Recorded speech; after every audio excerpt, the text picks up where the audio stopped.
그러니까 우리나라 애들이 그러면 그 애들은 대학 졸업해갖고 뭐 하느냐? 대학 졸업해갖고 취직 안 되면은 아르바이트나 몇 시간짜리 하고 컴퓨터 게임이나 하고 이런 일들이 벌어지는 거죠. 저는 200만 명의 외국인들한테 일자리를 다 내주고 대한민국을 지옥 조선이라고 이게 또 유식한 말로 지옥 조선이라고 안 그러고 영어로 또 헬 조선이라고 헬이 지옥이라는 뜻이거든. 헬 조선이라고 그러고 금수저, 흑수저 나누는 것 자체가 내가 보기에는 웃긴 일이에요. 금수저, 흑수저가 어딨어? 열심히 일해갖고 돈 벌어갖고 행복하게 살면 그게 금수저지.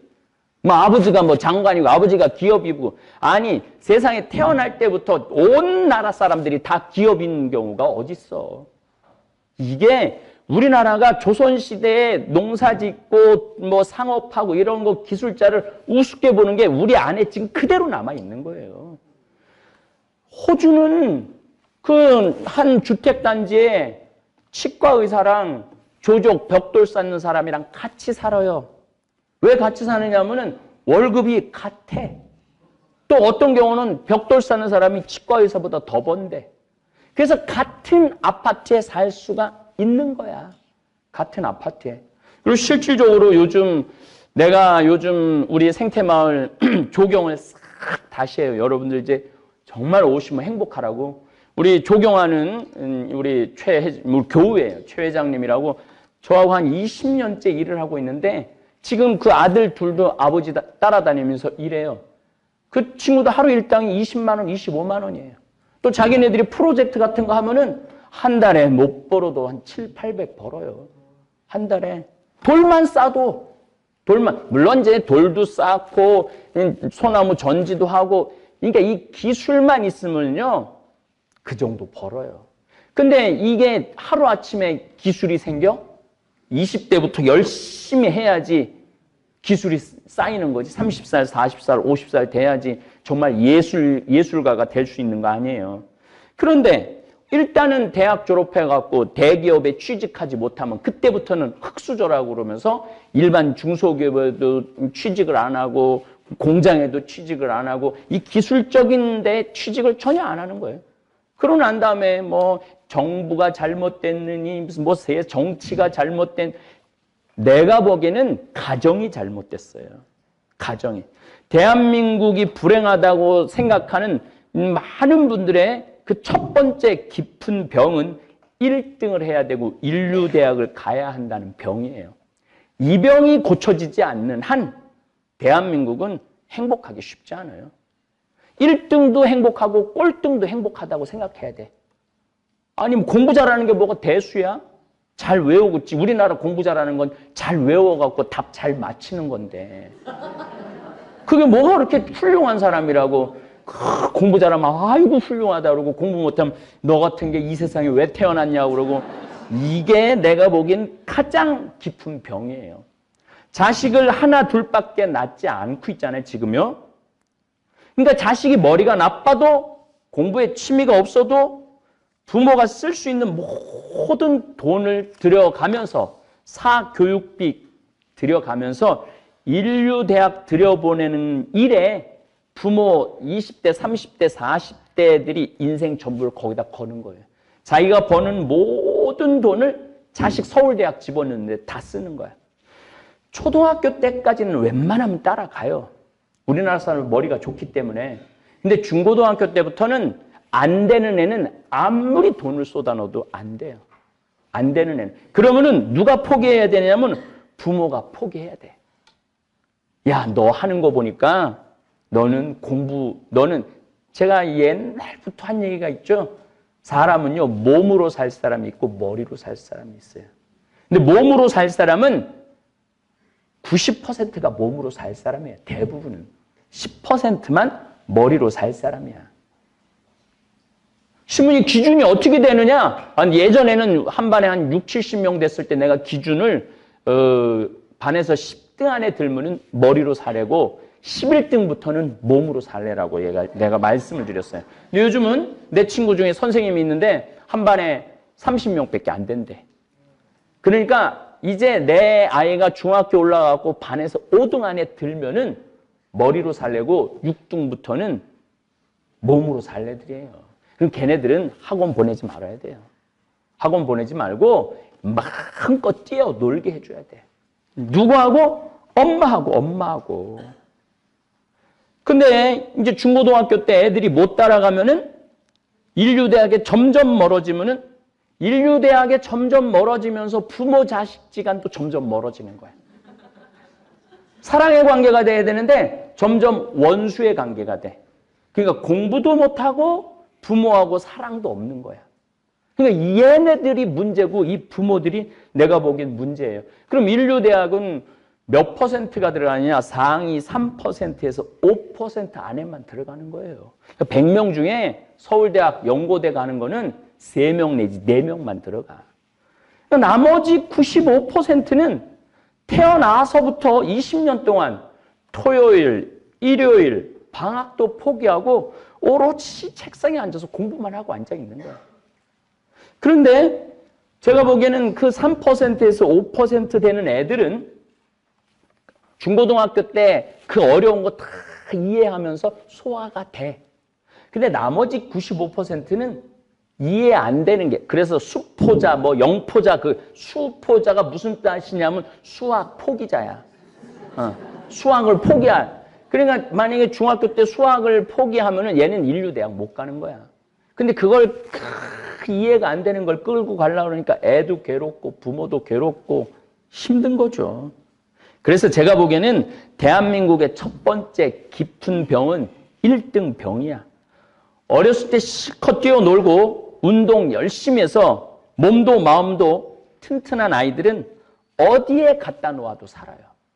이게 아무것도 아닌 것 같은데 실질적으로 어렸을 때 공부 못한다고 구박 안 받고 괜찮다고 나가서 뛰어놀으라고 그래갖고 실컷 뛰어노는 애들은요 커서도 아무 문제 없이 살아요. 근데 우리 여기 박 신부님, 박현민 베드로 신부님, 상담소장 신부님이 요즘 상담하러 엄청나게 많이 와요. 내가 보기에는 여기도 지금 상담받아야 될 사람 한 60%는 상담받아야 될 거야. 지금 마음 안에, 지금 자기 안에 있는 그 문제를 해결해야 되는데, 근데 하여튼 여러 케이스가 너무너무 많은데 대부분의 그 젊은 20대, 30대 아이들의 문제는 대부분이 어렸을 때 중고등학교 때 공부 못한다고 구박받은 애들이에요. 대부분이. 왜냐면 어렸을 때부터 엉덩이 두들기고 엄마가 아빠가 안아주고 우리 딸 우리 아들 최고 꼴등하는데도 우리 아들 우리 딸 최고라고 그러고 그냥 사랑한다고 그러고 꼴등하는데도 계속 그런 애들은요 우울할 수가 없어요. 꼴등하는데 엄마가 우리 아들 최고라고 공부 못하면 어떠냐고 황 신부님 얘기하는데 벽돌만 싸도 치과 의사보다 잘 살 수 벽돌만 잘 싸도 돌만 잘 싸도 조경만 잘해도 용접만 잘해도 목공만 잘해도 망치질만 잘해도 할 수 있어. 망치질하는데 무슨 미분 적분 뭐 루트가 뭐가 필요해. 망치질하는데 그냥 망치질 계속하면은 그 쌓이게 돼 있거든요. 그러면 애가 스트레스가 없잖아요. 근데 내가 너 같은 거 낳고 미역국 끓여 먹은 내가 미친년이다. 나가 죽어라. 응? 그렇게 공부할 바에 네 아버지가 얼마나 고생해서 너를 공부시키는데 너 이것밖에 못하냐. 계속 이런 소리를 듣는 애들은요. 우울증에 걸릴 수밖에 없어요. 또 그런 말을 하는 부모의 영혼은 우울증에 걸릴 수밖에 없는 거예요. 우리가 이 병을 고치지 않으면은 대한민국이 10만 달러 국민소득 돼도 소용없어요. 왜냐하면 나머지 돈은 누가 다 갖고 갈 거냐면 외국인 노동자들이 다 갖고 갈 거예요. 그러니까 우리 그 형님 집에서 지금 한 10년째 일하는 베트남 직원은 한 달에 한 400만 원 정도 번대거든요. 거기에 빌딩을 갖고 있다는 거예요. 빌딩을. 베트남에. 여기 우리 중국 내가 뭐 이제 만나면 물어봐요. 직접 그 중국에 연변에서 온 분들 보면은 자기 지금 뭐 호텔 하나 사놨다고 그러고. 그러니까 여기 있는 돈은 다 어디로 갖고 가냐면은 뭐 중국으로, 베트남으로, 우즈베키스탄으로 다 이쪽으로 다 가는 거야. 그리고 그냥 우리나라는 3만 달러는 넘는데 쫄쫄 라면 끓여 먹고 뭐 저기 뭐 편의점에서 도시락 사 먹고 그러면서 흑수저니 뭐니 그런 얘기를 지금 하고 있는 거죠. 정말 수도 없이 제가 여러분들한테 이야기하지만 교육비 쏟아 넣은 돈으로 보험금이나 적금이라도 들어두면 자녀가 청년 실업, 청년 빚에 시달리지 않아요. 내가 애를 딱 낳았어. 그럼 얘한테 쏟아내는 거 나가서 엄마 돈 벌고 그러지 말고 그냥 남편 돈 버는 걸로 먹고 살면서 얘 지금 고등학교까지 전부 다 이제 무상교육이죠? 그러니까 나라에서 다 대주잖아요. 그러니까 거의 학비로 들어갈 게 없어. 그러면 그 20년 동안 한 달에 100만 원씩만 저금을 해봐. 애 졸업할 때 계산해 보니까 2억 4천 모을 수 있어. 얘는 고등학교 졸업하자마자 2억 4천 딱 생기는 거야. 그러니까 20년 동안 학원 안 다니고 맨날 뛰어놀았으니까 애는 튼튼할 거고. 엄마 아빠하고 사랑했다면은 얘는 엄마 아빠하고 원수 안 되고 멀지 않고 아주 가까울 거고. 2억 4천 쥐는 거 아니야. 그리고 대학 안 들어가면 대학에 또 들어가는 돈이 보통 한 1억 6천 된다고 그러거든요. 그럼 대학까지 안 가면은 얘는 4억을 질 수 있어. 4억을. 이게 웃을 일이 아니에요. 웃을 일이 아니에요. 절대 웃을 일이 아니에요. 내 이야기를 듣고 어렸을 때부터 자녀 학원 안 보낸 부모들 많아요. 내 본당 신부할 때 내가 이 이야기한 지 28년 되니까. 그리고 신부님 말대로 정말로 얘네들을 위한 보험, 적금 보뒀는데 학원 안 보내는 돈으로 그 전제 조건이 있죠. 학원 안 보내고 집에서 노는데 누구하고 놀아야 돼? 부모하고 놀아야 돼. 미국은 학교 딱 끝나면은 누구하고 있어야 되냐면 부모하고 있어야 돼요. 만약에 부모가 어디 파티를 가잖아요. 그럼 애 데리고 가야 돼. 파티장에. 그리고 애가 자기네들 모임에 가면은 누가 데려다 줘야 되냐면 부모가 데려다 주고 기다리고 있다가 데리고 와야 돼. 거의 부모하고 같이 있는 거야. 우리나라처럼 일주일에 아버지 얼굴 한번 못 보는 경우 이거는 부모 자식 관계 아니죠. 자, 그럼 이제 좀 구체적으로 좀 말씀을 드릴게요. 내 조카들이 정말로 서울대학은커녕 서울에 있는 대학도 졸업한 애가 한 명도 없어요. 내 조카가 6명인데. 근데 얘네들이 내 말대로 우리 형제들이 내 말 잘 들었어. 다 모아서 적금을 줬어. 적금을 줬는데 얘네들 가게 하나 차려주는데 1억이 채 안 되더라고요. 번듯한 가게 하나 차려주는데. 그러니까 다 차려준 거예요. 그 돈으로 학원 안 보낸 돈으로 1억을 차려줬는데 얘네들 지금 우리 첫 번째 한 해는 벌써 대학 졸업한 지 한 거의 10년 정도 되는데 얘는 지금 벤츠 타고 다녀요. 벤츠. 얘는 어느 학교 나왔느냐면 저 천안에 무슨 대학을 졸업했어요. 이게 우리가 대학에 떨어졌다고 인류대학에 못 갔다고 나쁜 놈 죽일 놈 하는 가정 분위기랑 괜찮아. 공부 못해도 괜찮아. 어려운 사람 도와주고 정말로 너 하느님 보시기에 좋은 사람으로 자라면 돼. 엄마 아빠가 사랑해주고. 그런 애들은 사업을 해도 잘하더라고. 얘는 분점까지 냈어. 그래서 내가 얼마 전에 우리 아버님 기일이라 온 이제 조카 이제 손자 손녀들이 다 모였죠. 내가 얘기했어요.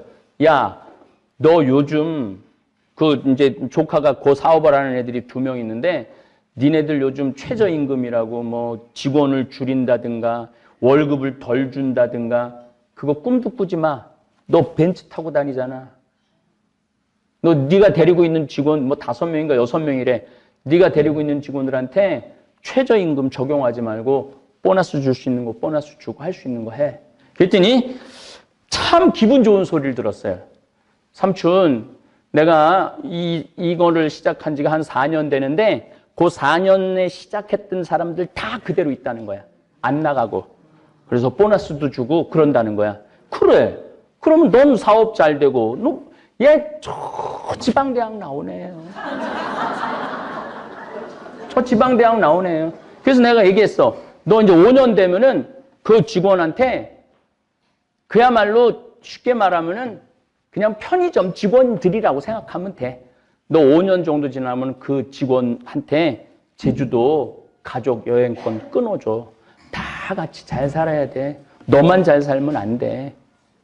그럼 알았다는 거예요. 아니, 그리고 내가 너무 기분 좋았다는 거는 4년, 5년 그 같이 창업했을 때 같이 쭉 왔다는 건 그만큼 잘해줬다는 얘기죠. 잘해줬다는 얘기죠. 막 대한항공에 뭐 조모처럼 막 땅콩 막 안각봤다고 귀싸대기 때리고 무릎 꿇히고 이거는 제가 보기에는 근본 교육 자체가 잘못된 거예요.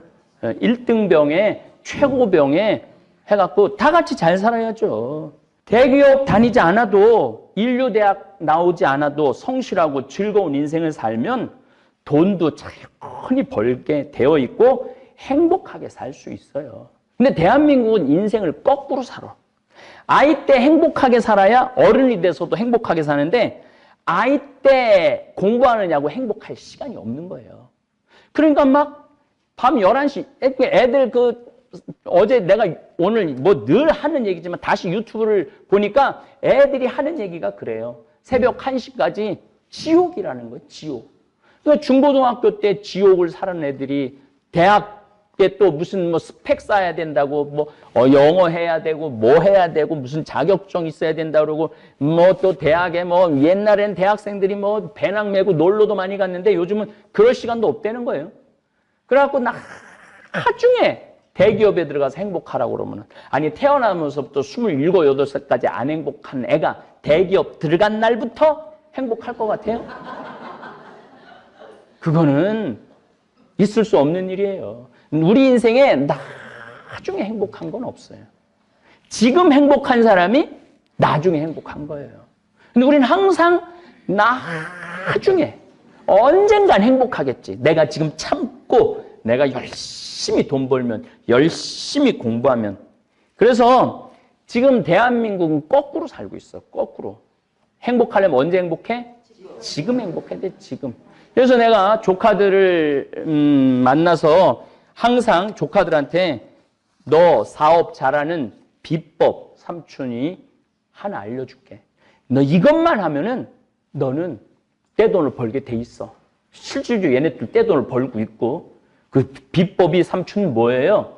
딱 손님하고 눈이 마주치는 순간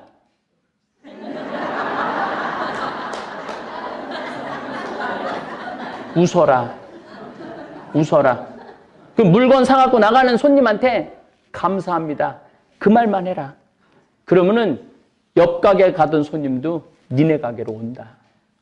그 어떻게 하는지는 잘 몰라도 그 우리 이제 누나들이 그렇게 사업을 잘하는데 형 아들도 누나들이 그 찾아갖고 해줘갖고 하는데 그 아이도 이번에 또 2호점을 낸다고 그러더라고요. 얘 대학 졸업한 지 이제 2년밖에 안 된 애야. 2년밖에 안 된 애가 벌써 2호점을 여는 거죠. 그러니까 금수저, 흙수저가 어딨어. 인류대학 나오면 행복하고 얘도 걔는 어느 대학 걔는 둘 다 천안에 있는 대학을 나왔네, 애들이.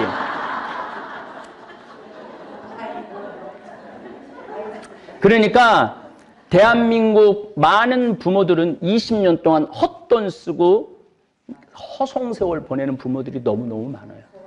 헛돈이에요, 헛돈. 아니 머리가 이해가 안 되는 애 학원 밤 11시, 12시까지 붙잡아 놓는다고 걔가 서울대학을 가요? 그 시간에 엄마 아빠랑 노는 게 낫지.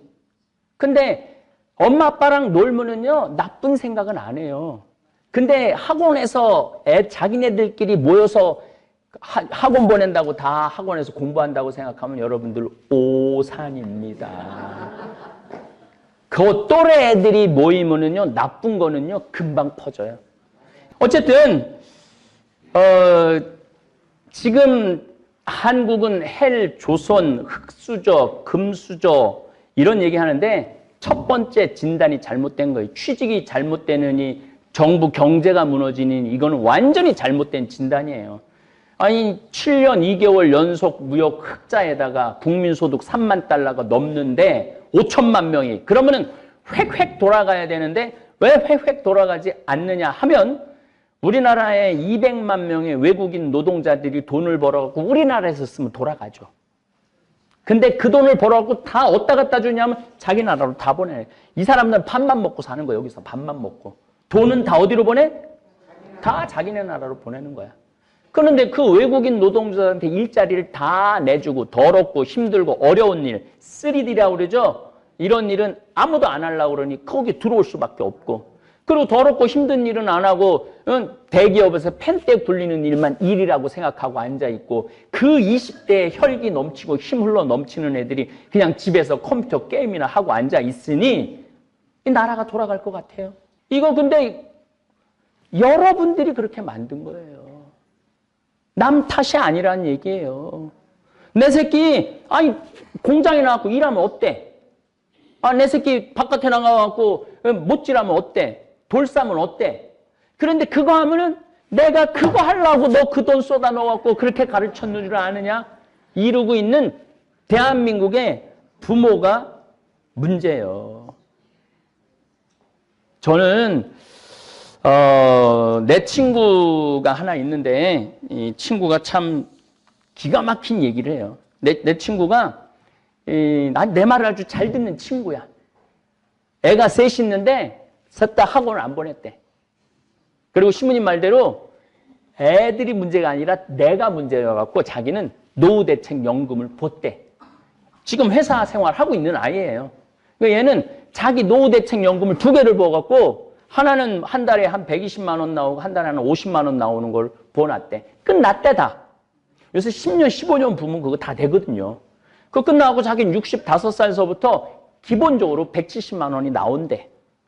기본적으로. 그리고 회사 연금이 뭐 한 200만 원 정도 국민연금이 나올 수 있도록 다 해놨대. 370만 원이 죽을 때까지 나오는 거야. 그러니까 얘는 지금 나 55살인데 나하고 친구니까 얘는 애들을 봐도 하나도 걱정이 안 되는 거야. 아무리 공부를 못하고 제대로 학교를 못 나와도. 그러니까 뭐 애들이 뭐 물리치료사 뭐 이런 거 저런 거 뭐 다 해갖고 그냥 버는데도 걔네들도 스트레스 하나도 안 받는 거야. 아, 나 65살서부터 죽을 때까지 한 달에 한 370만 원 나오는데 뭐 애들이 만약에 굶는데 와서 먹어. 자기는 늙어서도 돈이 나오니까. 근데 이거를 할 수 있었던 유일한 이유는 학원을 안 보낸 돈으로 노후대책연금을 든 거야. 그러니까 우리나라의 이 병 중에 하나가 애가 대학을 떨어지면은 엄마가 이렇게 얘기해요. 너하고 나하고 접시에 코 박고 죽자.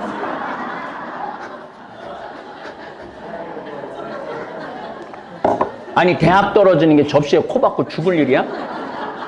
등록금이 700만 원이더라고. 뭐 그다음에 얘가 좀 멀리 뭐 가면은 뭐 방세, 뭐 책값, 뭐 생활비 이런 거 다 합치면은요 보통 한 학기에 1,000만 원 정도 들어가요. 그 4년이면은 8천만 원이야. 8천만 원. 그 어쩌고저쩌고 하면 1억. 거기다가 또 엄마 나 저기 뭐야 중간에 뭐 해외 연수 좀 보내줘. 그럼 막 2억 훌쩍 넘어가는 거. 그 2억하고 한 살서부터 20살 때까지 2억하고 얘는 그거를 전부 다 노후대책연금으로 보둔 거야.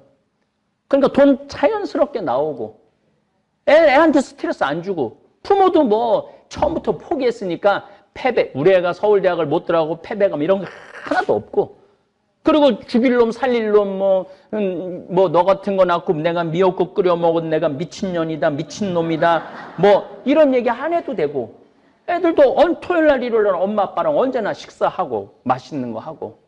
그래서 대한민국의 첫 번째 병은 지금 경제가 나쁜 것도 아니고 정부가 정책을 잘못하는 것도 아니에요. 누가 정책을 잘못하느냐? 부모가 정책을 잘못하는 거예요. 부모가. 남들 다 학원 보내는데 내만 안 가면 내만 바보 되는 것 같은데 그 학원 가는 애들이 바보 애들이에요. 학원 가는 애들이 학원 보내는 부모가 바보고. 그러니까 병이라는 게 내가 그래서 지금 이 목을 내갖고 목청을 놓아갖고 얘기하는 거 아니에요. 그리고 내가 왜 이런 얘기를 이렇게 자신 있게 얘기하느냐면 우리 조카 6 전부 다 지방대학 나온 애들이야. 공부 못했다고 부모들이 한 번도 혼낸 적 없는 애들이에요. 그런데 걔네들 살아가는 모습을 보면 어렸을 때 밝고 맑게 자랐던 애들은 커서도 밝고 맑더라 이거예요. 근데 어렸을 때 공부를 잘하든 못하든 잘하는 애는 잘해서 스트레스 받고 못하는 애들은 못해서 스트레스 받는 애들은요 나중에 커서도 인간관계도 못 맺고 형제 우애도 안 좋고 부모 자식도 안 좋다 이거예요. 그러니까 대한민국의 첫 번째 병은 정치에 있는 것도 아니고 경제에 있는 것도 아니고 어디에 있느냐면 가정에 있는 거예요. 가정. 우리는 교육의 의미를 잘 모르는 것 같아요. 교육은 학교가 시키는 것이라고 생각하고 부모는 애한테 아무것도 안 가르쳐. 근데 여러분들 교육하고 공부는 다른 거예요. 교육은요. 인간이 어떻게 살아야지 인간답게 살 수 있고 어떻게 살아야지 행복하게 살 수 있고 이걸 가르치는 게 교육이에요. 공부는 수학, 영어 잘하는 게 공부지. 그러니까 대한민국 애들은 공부는 배워도 교육은 안 배우는 거야. 이거 문제가 많지 않아요? 아, 내가 장가를 가야지 이게 확실히 얘기를 하는데 이게 장가를 안 가갖고 얘기를 못하는 게 참. 유대인들을 얘기를 좀 할게요. 제가 한번 유대인의 교육에 대한 이야기는 한번 따로 꼭지를 내서 여러분들한테 말씀을 드리겠습니다. 유대인들은 13살이 되면은요, 애 통장에 5만 달러를 넣어준대요. 5천만 원을. 그래갖고 그걸 가지고 애하고 얘기를 했는데 어느 주식, 우리처럼 또 무슨 뭐 위험한 주식 뭐 이런 거 말고 그냥 5년, 10년 묻어둘 주식을 애하고 상의해서 사둔대. 그래갖고 13살짜리가 5천만 원이 자기 통장에 있고 그 주식에 가 있어. 그래갖고 일주일에 한 번, 2주일에 한 번 엄마 아빠하고 꼭 확인을 한대요. 야, 주식이 올랐다. 그러면 얘는 왜 올랐는지, 왜 떨어졌는지, 정치, 경제, 세계 다 그냥 공부되는 거야. 아니, 내 주식이 지금 오르고 내 주식이 떨어졌는데 그것도 13살짜리 애 통장 안에 5천만 원 있어갖고 들락날락 하는데 얘가 사회, 경제, 정치에 관심이 있겠어요, 없겠어요?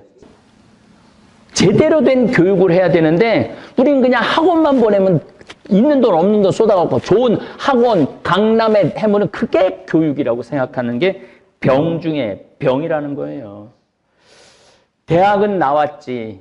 20년 동안 그렇게 해갖고 내가 말하는 대학은 인류대학 얘기 아니에요. 그냥 대학 나온 얘기 하는 거예요. 그냥 대학은 나왔는데 자기가 인류대학 나왔다고 착각하는 거예요. 그래서 더럽고 힘들고 어려운 일은 안 하고 양질의 일만 찾아 떠나기 때문에 더럽고 힘들고 어려운 일들은 외국인 아이들이 다 하는 거예요. 그래서 그 돈 다 자기네 나라로 보내고 우리는 일이 없다. 경제가 안 돌아간다. 20대, 30대, 40대가 돈을 써야지 경제가 돌아갈 거 아니야.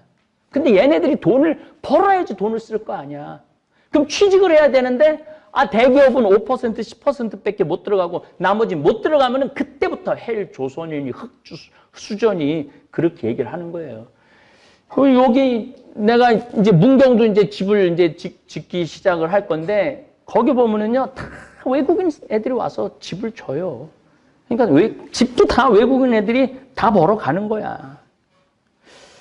기술이 없는 나라는 망할 수밖에 없어요. 베네수엘라는 석유 매장량이 세계 1위인데 모든 물품을 수입을 해서 썼어요. 기술을 축적하지도 않고 종이 만드는 공장도 없었어요. 결국 석유가 이렇게 펑펑 나오는데도 먹을 물이 없어서 나라를 탈출하는 사람이 수백만 명이에요. 지금 젊은이들이 기술자로 산업 전선에 뛰어들지 않으면 앞으로 20년 이내로, 짧게는 10년 이내로 우리나라 베네수엘라 꼴 날지도 모릅니다. 시골의 농사도 외국인 노동자가 짓고 소, 돼지도 키우는 농장도 외국인 노동자가 짓고 공장에 납대 많은 것도 외국인 노동자가 하고 프레스 찍어내는 것도 외국인 노동자, 외국인이 흘러 넘치고 있어. 하다못해 옷 만드는 공장도 외국인이 와서 하고 있어요. 젊은이들이 우리나라 대한민국 젊은이들이 기술을 배워서 10년, 20년 후에는 장인으로 성장할 수가 있는데 모두 펜떼 굴리는 회사에만 취직하려고 하니 이 나라가 제대로 굴러갈 리가 없죠. 제가 20년 전에 이제 자식 안 낳는 세상이 올 거라고 강의했어요. 20년 전에. 한번 뒤져봐요. 내가 그 얘기 했어. 이제 자식 안 낳는 세상 올 거다. 근데 정확하게 맞았죠? 그리고 20년 전에 여러분들 안 죽는다고 내가 얘기했는데 정확하게 맞았죠? 네? 정확하게 맞았죠? 내가 또 얘기할 거예요. 지금 더럽고 힘들고 어려운 일에 20대 애들이 기술을 배우지 않으면 우리나라 20년 후에 망해요. 망하게 돼 있어요. 그래서 이 국민들이 이 생각을 바꿔야 돼. 그래서 나는 이거 아무리 말해도 소용이 없더라고. 그래서 내가 아주 요즘 가슴이 벌렁벌렁거리는 프로젝트 하나를 내가 지금 생각하고 있어요. 이제 문경이 뜻하지 않게 생겼잖아요. 그럼 여기는 뭐 피정객들이 너무너무, 여긴 정말 피정하는 분들이 오는 거야. 근데 문경은 많은 프로젝트를 할 수 있겠더라고요. 거기는 땅도 넓고 할 수 있는 공간이 너무너무 많아. 그래서 열심한 우리 젊은 천주교 신자들, 저지방대학, 난 저지방대학까지 갈 것도 없다고 생각해. 이 강의를 듣는 대한민국 천주교 신자, 열심한 신자 엄마 아빠들 내 말을 잘 새겨 들으세요. 나는 한다고 그러면 거의 하니까. 문경에 정말로 열심한 아이들 대학 졸업하지 않아도 아무 상관없어. 우린 지금도 대학 졸업하나 고등학교 졸업하나 첫 월급은 230만 원이야.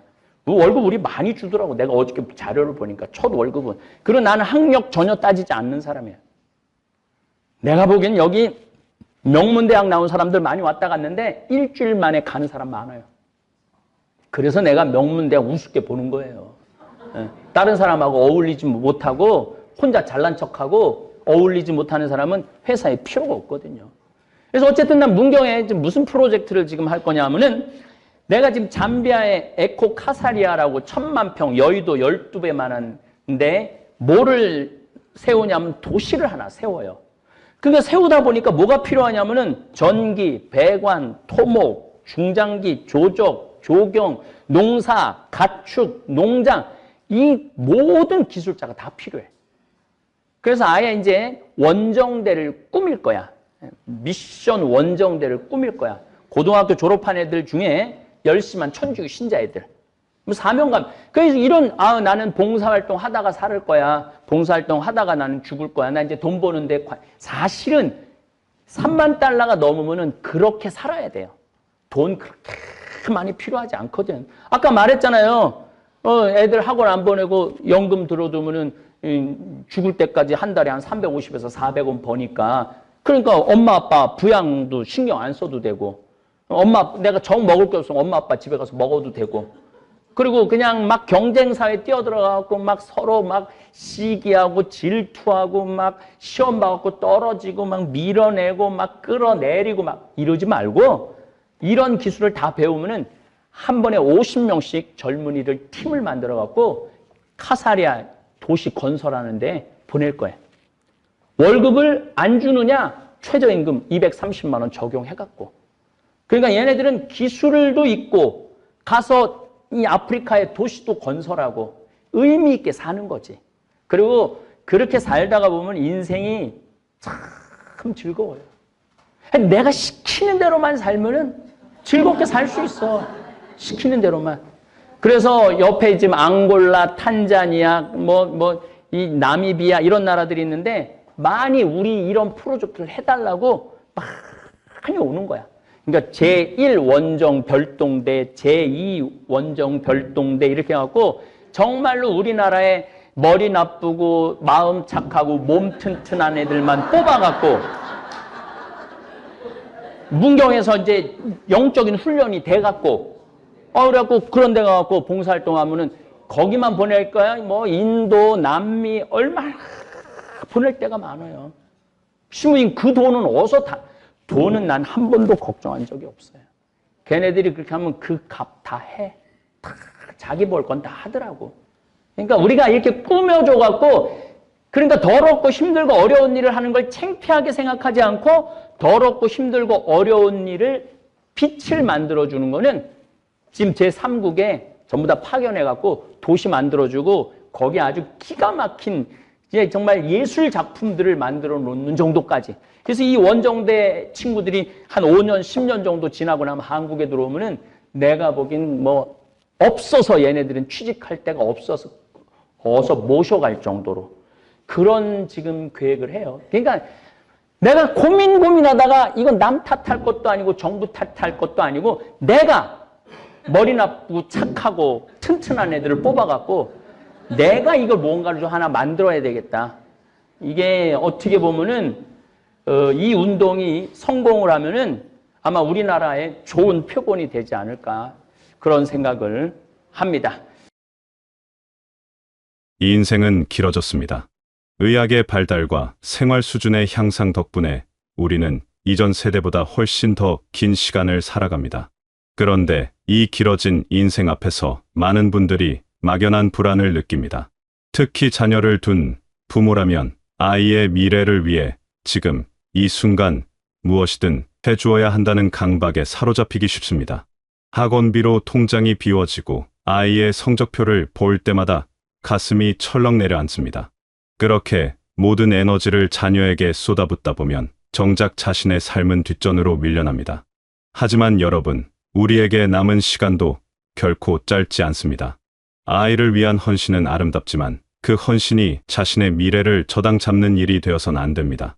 요즘 부모들에게 교육은 단순한 배움의 문제를 넘어섰습니다. 그것은 불안의 다른 이름이 되었습니다. 아이가 좋은 대학에 가지 못하면 어쩌나, 남들보다 뒤처지면 어쩌나 뜻없는 걱정이 마음을 짓누릅니다. 그래서 더 많은 학원을 보내고 더 비싼 과외를 시킵니다. 옆집 아이가 수학학원을 3군데 다닌다는 말을 들으면 우리 아이도 뭔가 더 해야 할 것 같은 조급함이 밀려옵니다. 아이의 성적이 곧 부모의 자존심이 되는 시대입니다. 성적표의 숫자 하나가 내 양육의 성패를 증명하는 것처럼 느껴집니다. 이런 불안은 어디서 오는 걸까요? 사회가 만들어낸 경쟁의 구조 속에서 우리는 끊임없이 비교당하고 또 비교합니다. 누구는 어느 대학에 갔다더라. 누구는 벌써 좋은 직장에 들어갔다더라. 이런 이야기들이 귓가를 맴돕니다. 그러다 보니 아이가 지금 행복한지, 무엇을 좋아하고 어떤 꿈을 꾸는지는 중요하지 않게 됩니다. 오직 점수와 등수만이 중요해집니다. 부모는 아이를 위한다고 생각하지만 정작 아이는 그 무게에 짓눌립니다. 공부하라는 잔소리는 늘어나고 대화는 줄어듭니다. 밥상에 둘러앉아도 할 말이 없습니다. 시험 점수와 학원 숙제 이야기만 오갈 뿐입니다. 그렇게 관계는 조금씩 멀어집니다. 부모는 아이를 위해 모든 걸 쏟아붓는데 왜 아이는 고맙다는 말 한마디 없는지 서운합니다. 아이는 아이대로 자신의 마음을 몰라주는 부모가 답답합니다. 서로를 위한다고 하면서도 서로에게 상처를 줍니다. 이 불안의 악순환 속에서 가장 큰 희생자는 결국 부모와 자녀 둘 다입니다. 부모는 지쳐가고 아이는 마음의 문을 닫습니다. 이것이 정말 우리가 원했던 교육의 모습일까요? 진짜 교육은 무엇일까요? 비싼 학원에 보내고 유명한 선생님을 찾아다니는 것이 교육의 전부는 아닙니다. 물론 아이에게 필요한 배움의 기회를 제공하는 것은 중요합니다. 학교 공부를 따라가는데 도움이 필요하다면, 아이가 진심으로 좋아하는 분야를 더 깊이 탐구하고 싶어 한다면 그런 배움은 의미가 있습니다. 하지만 실제로는 어떤가요? 아이가 원하지도 않는 학원에, 성과도 보이지 않는 곳에 계속 보내면서 단지 남들도 다 한다는 이유로 뭐라도 해야 할 것 같다는 불안 때문에 돈을 쓰고 있진 않나요? 교육의 본질은 삶을 배우는 것입니다. 수학 공식을 외우고 영어 단어를 암기하는 것도 필요하지만 그것만으로는 충분하지 않습니다. 아이가 세상을 살아가는데 정말 필요한 것은 무엇일까요? 책임감, 배려심, 회복 탄력성, 자기 자신을 돌보는 법, 다른 사람과 건강하게 관계 맺는 법, 실패를 받아들이고 다시 일어서는 용기, 이런 것들은 학원에서 가르쳐주지 않습니다. 부모와의 관계 속에서, 일상의 경험 속에서 배우는 것들입니다. 함께 밥을 먹으면서, 이야기를 나누면서, 때로는 갈등하고 화해하면서 배우는 삶의 기술들입니다. 아이가 설거지를 도와줄 때, 동생과 장난감을 나눠 쓰는 법을 배울 때, 약속을 지키고 실수를 인정하는 법을 익힐 때, 그것이 바로 교육입니다.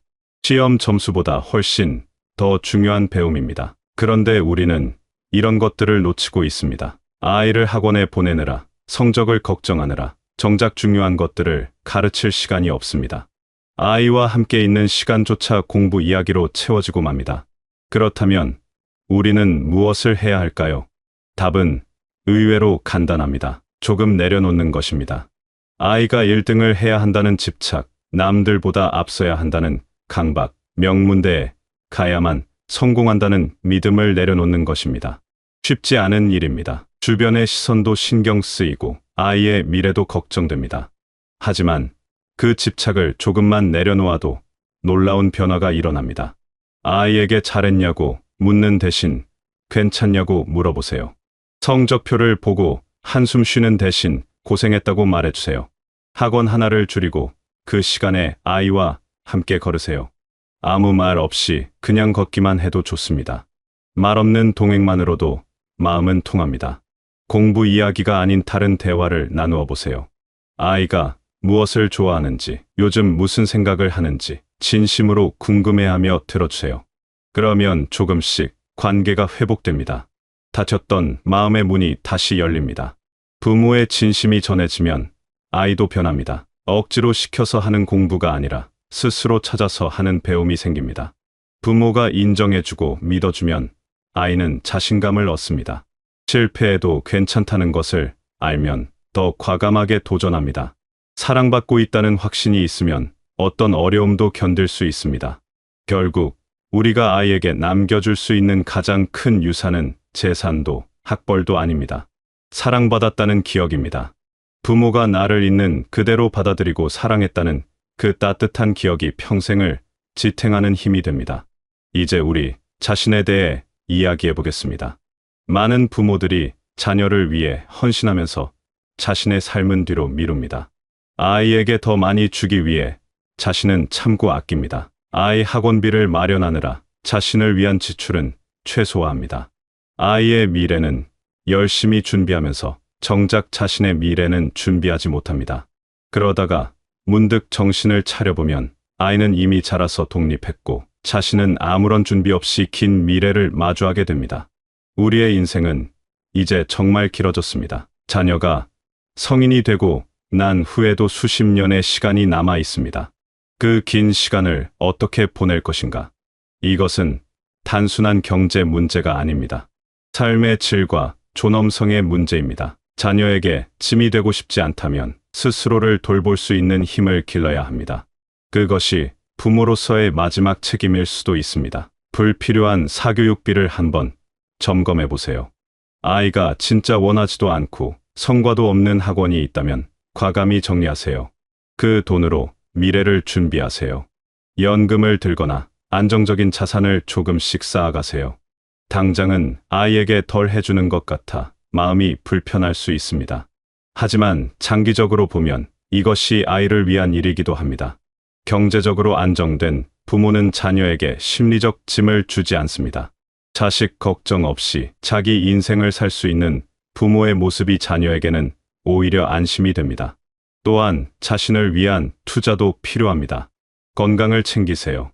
몸이 건강해야 긴 인생을 견딜 수 있습니다. 새로운 것을 배우고 관심사를 넓혀보세요. 자녀 이외의 다른 관계들도 소중히 하세요.